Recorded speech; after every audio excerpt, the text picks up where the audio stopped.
Hi ladies, welcome back for part 2 of Breathing Room. I mentioned last week that Andy and I have 3 kids, and now that our kids are grown and out of the house, we're empty nesters. And let me tell you, parenting grown kids is the best. It's been so fun for us to watch them start making some big life decisions, taking their first jobs, getting their first apartments. And this year, we're navigating something new. My middle son recently got engaged. It's so fun as a mom to share this season of life and welcome someone into our family for the first time. So of course, Garrett did what many guys do. He planned a proposal and bought a diamond ring. And I thought that's what guys have been doing forever. But I recently learned that the tradition of the diamond engagement ring is less than 100 years old. Marking an engagement with a ring dates back centuries, but the diamond part, it's a fascinating story.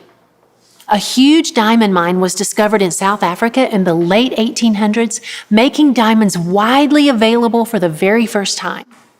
As these new diamonds began to flood the market, the mine owners worried that the price would drop, so they hatched a plan.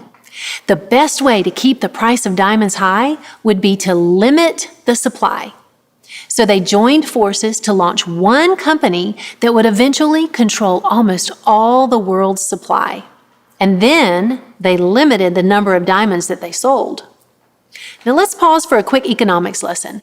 A limited supply drives the price of an item up. The less there is of something, the more valuable that thing becomes. So for decades, that strategy worked great. Diamonds continued to bring in top dollar. But by the 1930s, in the midst of the Depression and with a world war looming, fewer and fewer people could afford to buy diamonds, so the scheming began again. This time, they launched an ad campaign convincing consumers that diamonds were the ultimate gift of romance, making sure every movie star and socialite was photographed with a diamond engagement ring. And again, it worked. In fact, it's still working today. How many of your married friends wear a diamond ring? Most of them, I bet. Diamonds are so valuable because the supply is limited and the demand is almost universal. It's precisely the same thing with our time. The supply is limited, yet there's practically unlimited demand for a piece of it. That's why today we're going to talk about creating breathing room in your schedule. And here's what I hope you'll see. Just like diamonds, your time is precious because it's in limited supply. The challenge for us is behaving like we understand that. Interestingly, this isn't unique to our day and age. We may feel like we're more frantic and frazzled and overcommitted than ever, but as we'll see in Scripture, the challenge of wisely spending our limited time is centuries old. We talked about Moses last week, and today we're dipping back into his story a few decades down the road. By the time he writes these words, he's lived through some pretty big ups and downs in different seasons of life, and now he's an old man. He begins Psalm 90 the way my grandfather or your grandfather might, by looking back over life and talking about how quickly time passes. Then, in verse 12, he introduces an idea that could change everything for us as it relates to creating breathing room in our time. Teach us to number our days, that we may gain a heart of wisdom. We don't typically use the words number our days, but we all do it. If you've ever had a work deadline or a wedding to plan or a baby coming or even just celebrated Christmas, you knew exactly how many days you had until the big event. And knowing that your time was limited forced you to limit what you did with your time. When Christmas was just 3 days away and you still had a bunch of gifts to buy, you didn't lounge on the couch watching television. You didn't have time.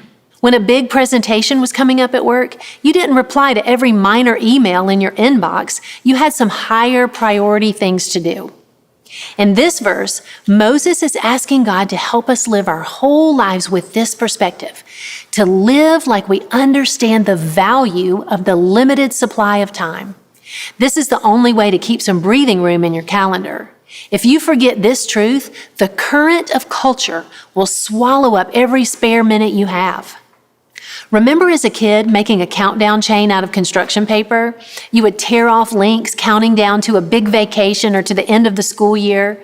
My kids did red and green ones every year before Christmas. And these chains were so fun because you could see how many days you had left to wait. Because we don't know the exact number of days remaining in our lives, we spend our time as if our countdown chain goes on forever. As if we're always going to have time, always going to have our parents with us, always going to have this job, always going to have our kids at home. But we know that's not true. I've dropped 3 kids off at college. I can tell you, the days might seem long, but the years are truly short. Moses points out in today's verse that when we acknowledge that our time is limited, we gain a heart of wisdom. In other words, we can wisely decide what, or more importantly, who, is worth our limited time. Without applying this filter, do you know what drives our schedule? Fear.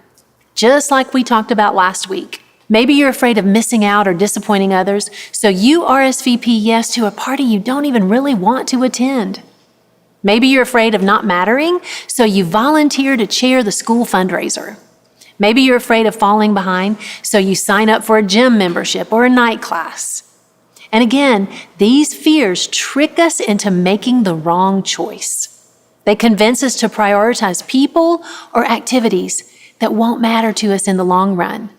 We accidentally ignore the people who are most important by giving our time away to things that are ultimately not even important at all. Ladies, the demand for your time will always be high, which is why we need to view it as precious and stop giving it away carelessly. There's a hard truth wrapped up in acknowledging that our time is limited, and that truth is we don't get any do-overs. We don't get to repeat our 20s or our single days or the newlywed stage. We don't get to add any links back onto the countdown chain. If we don't view it as precious, we have the potential to be heartbroken over the time we misspent and can't get back.